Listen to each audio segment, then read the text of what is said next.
Perfect. Perfect. Perfect.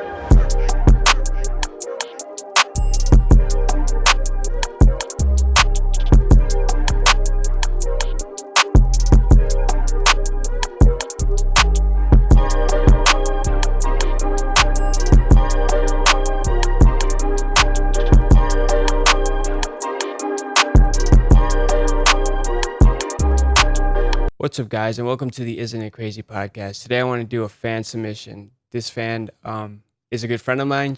Her name is Nita, and she knows more sports than me and every dude I know combined together. So when she reached out to me on Snapchat, she asked me the question: should fans be able to boo and talk shit to the athletes just because they bought a ticket to the game? And I don't know if she's gonna like what I say, but my take on that is yes, they should be able to, as long as you don't cross the line, there's always competitive spirits. I think if you go to a game and the away team probably expects you to talk shit, their fans are going to say anything from the player's stats to the player just having a shitty season. Anything other than when you cross that line, anything about talking about maybe their families or them themselves, like racial slurs or anything like that, then you're crossing the line and you're going to have, that's when things get interesting. I think you have stuff like the Malice in the Palace with the Pacers running into the stands and Meta World Peace just beating the shit out of somebody. So that's when it goes out of hand.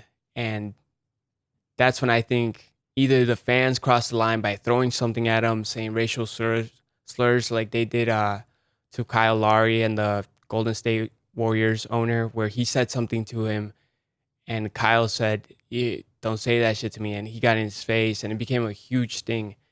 That's when crossing the line kind of just takes away from the sport. But anything's fair game before that. If you want to talk shit about what they look like, how they play, what their stats are that year, I'm all for it. I think that's just competitive spirits, you know? You want to get into their head. That's why being at home is a completely different thing. When teams are playing at home, they have that slight advantage, not only because they're waking up on their own bed and they're seeing their own family and they don't have to stay in a hotel room or travel, but at the same time, the noise a crowd can make, especially in football games, could fuck up the visiting team's quarterback because he can't hear, but also the shit talking, mainly in basketball games because front row seats are so close to the athletes that they could pretty much say whatever they want and they'll hear you. In the football field, there's at least a couple feet that separate you, so maybe the loud people get through, but not everybody's getting through like in an NBA game. I know the counter argument to that would be DeMarcus Cousins saying that players are humans too, and when you talk shit to them, they're going to respond in a bad way, but you have to remember you're getting paid millions of dollars to do something that you love. And yes, you are a human being, and yes, you are going to get emotional, especially when you're competing that hard. But at the same time, if you're a professional athlete, you have to act like a professional, right? Yeah, of course, you got to expect the opposing teams' fans are going to talk shit about you, right? So as players, they have to be professional and remind themselves they have so much to lose, whether it's just some dude who makes 70 grand a year is talking shit to you. You're making millions of dollars. And if you do react, if you do lash out, either you're going to get suspended, not going to help your team, or you're going to get a fine and you have way more to lose. That fan might get kicked out, but that's all they can do. They can't arrest them for talking shit to you.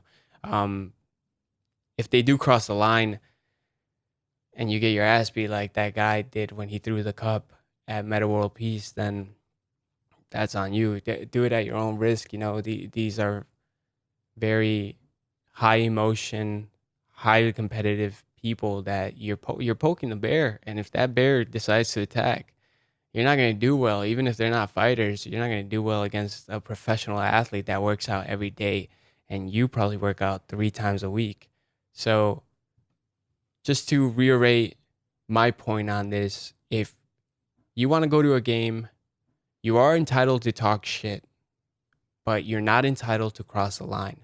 Once you cross that line, some athletes will be professional, but other athletes are going to go up there and beat the shit out of you. And You're gonna end up on World Star. You're gonna end up on YouTube, and we're all gonna fucking laugh at you and roast you for kind of just poking that bear and seeing you'll be famous, but not for the good reasons, right? So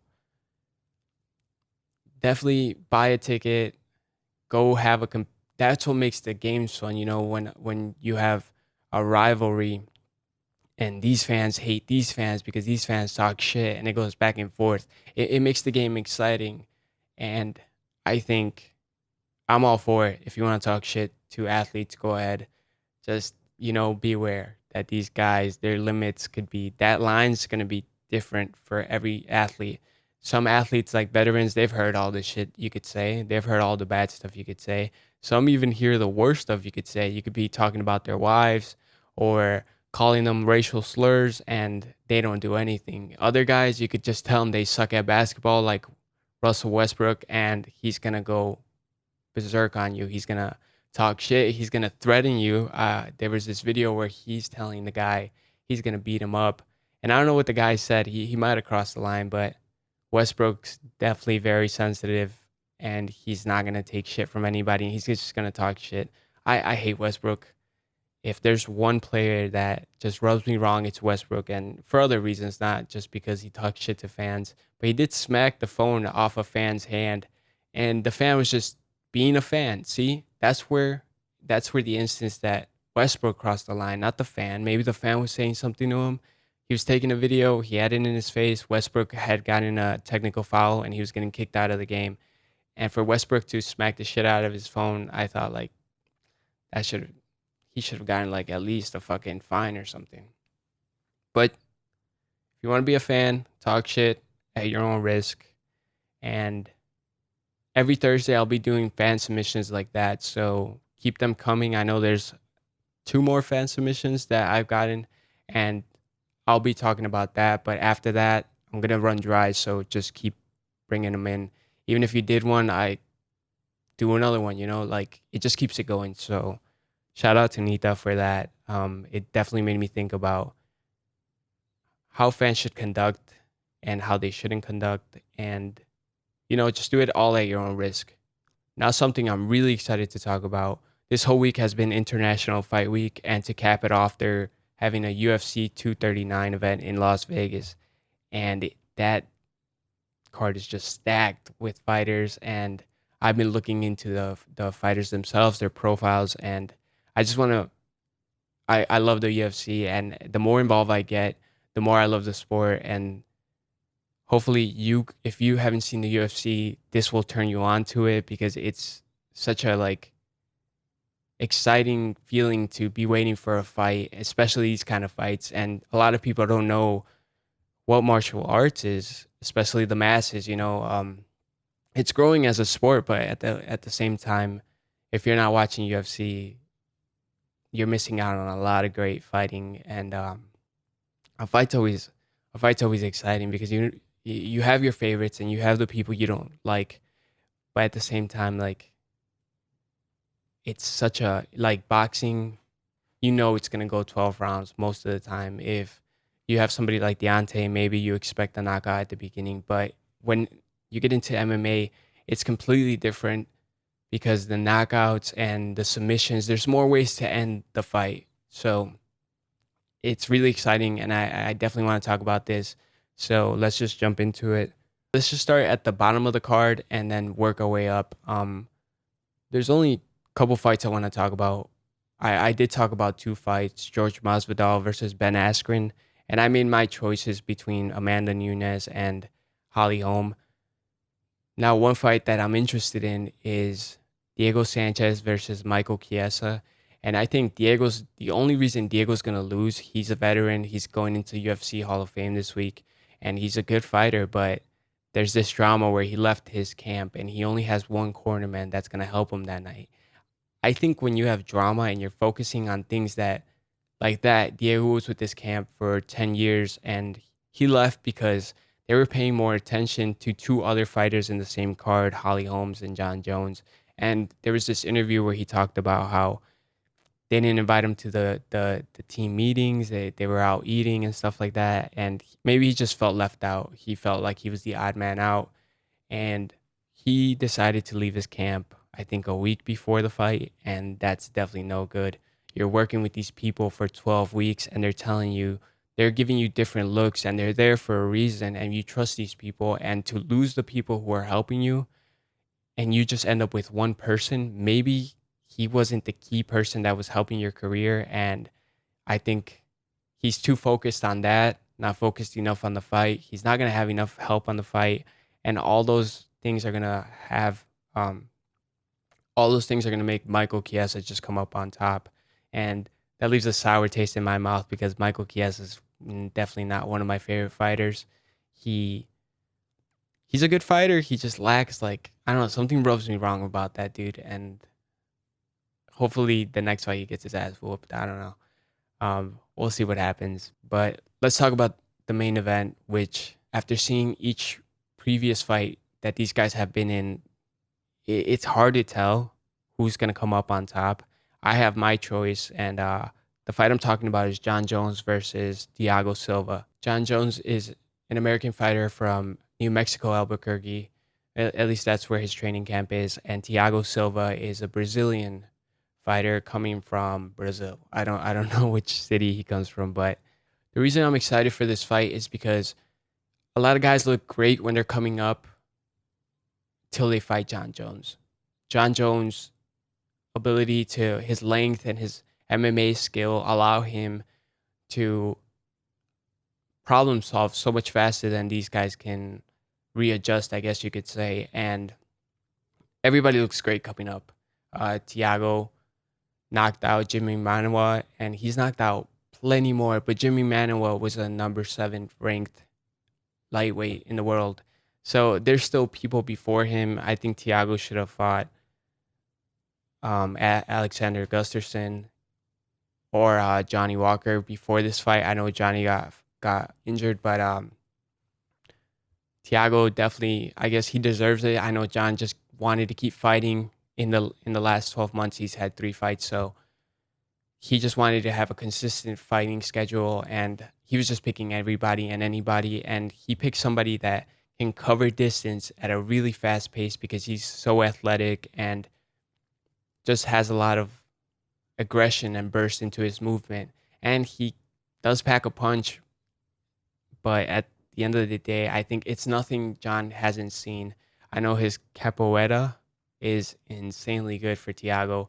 His spinning kicks are just on demand. If he kicks you once and it misses, you better watch out because the second kick's already coming after the first one. And this guy just can spin like a motherfucker. So I still have John winning just because of his length and his ability to problem solve. And part of me does want to see what would happen if Thiago could crack him with a couple. But at the end of the day, John's not going to let that happen. And I think John's going to come up on top. So just my predictions, I guess if you guys are betting, my predictions are going to be John's going to win over Thiago. Amanda Nunes is going to lose to Holly Holmes. Ben Askren is going to beat George Masvidal. And Michael Chiesa is going to beat Diego Sanchez. And I'll compare. Hopefully I'm right. Hopefully I've seen everybody's style. I've seen how they fought. I've seen their previous fights. And there's certain reasons why I think each of them will win. I explained in my last podcast, this podcast. And hopefully I'm right. You do so much homework, but in the fighting game, anything could happen. Thiago could clip John, knock him out. Diego Sanchez could wrestle Michael Chiesa down or knock him out. Or Amanda Nunes does. You cannot sleep on her power punching, but we'll see what happens. I'm excited to watch it. And I'll talk about the results come Monday or Tuesday morning. So in the latest topics, today I want to talk about something that happened in Chicago. I'm clearly from Chicago, so news travels kind of fast around here. And for the 4th of July, you could go down to Navy Pier and it's so packed. Thousands of people go to watch these fireworks. And I'm surprised this is the first time it's happened, given that we live in Chicago, but 3 people got stabbed and 15 got injured, I think, in this stampede because everybody was running away from, I guess, the scene. I I've always been like in crowded areas, and I look around and I'm like, if something went down, what would I do?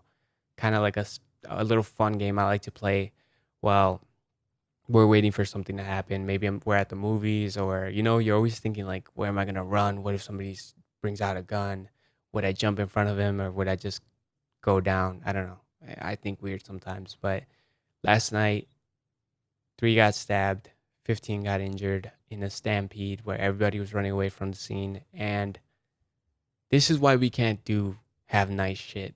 This is why things take forever to happen, especially now. I guarantee you next year they're going to have security lines, and they're going to have extra people there just to take care of everybody. I know when something bad happens, companies react by adding more security, telling the customers it's going to be safe this year, come back. And this is why we can't have anything nice, especially in Chicago. Uh, Three got stabbed, but three could have shot people. I don't know if there were shots. I heard the three got stabbed. Everything like develops, and there's this and that. So maybe there's different stories, but that's what I heard. So if you're out in crowded places, always look for the exits. Always look for something that might pop off. But this is why we can't have nice things. This is why people get scared to go and have fun in crowded places, because these morons are just. I guarantee it was over something so dumb. Man, I don't know what it was. Maybe gangs. Maybe somebody got in an altercation. Maybe some girl's ass got grabbed. I don't know what happened, but I guarantee it was a petty reason. There was no need for it. So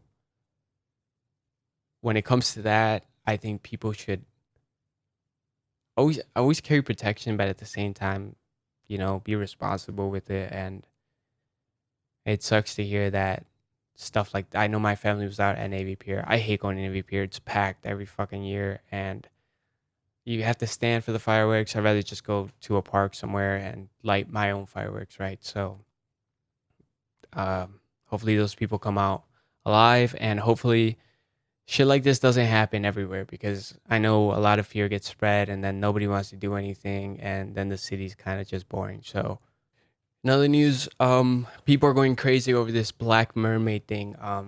They want to make Zendaya the Little Mermaid in this. You know how every childhood movie is getting remade into a realistic thing, like The Lion King and Aladdin and stuff like that, and everybody's freaking out because everybody's saying the Little Mermaid should be black.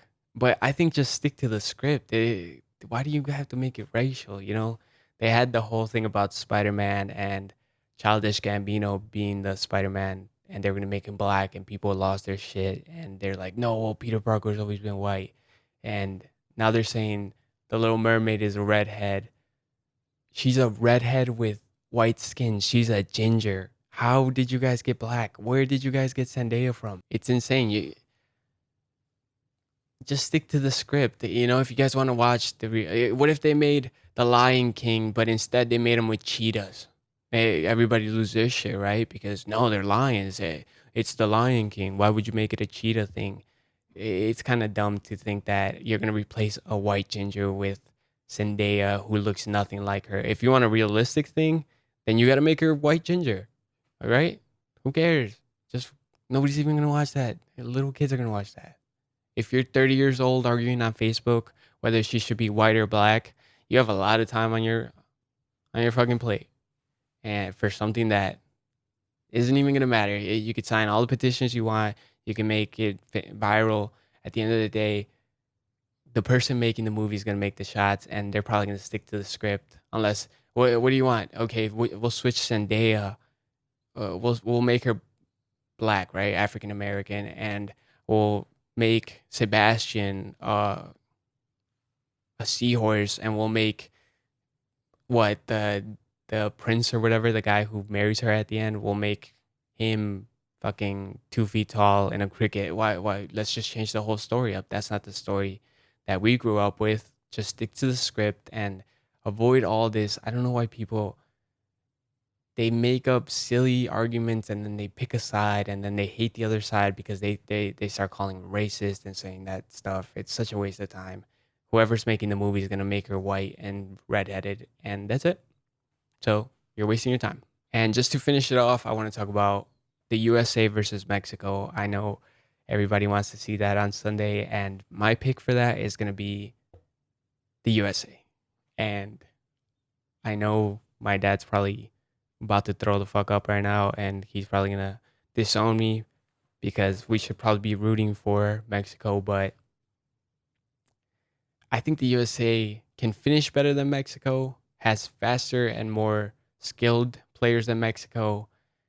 Mexico has a lot of veterans, and their pace of play is really so much slower than USA. USA pressures, they have the speed, they have the youth, and I think the veterans are just way better than Mexico's veterans. And the only difference is I think Mexico's goalie is better.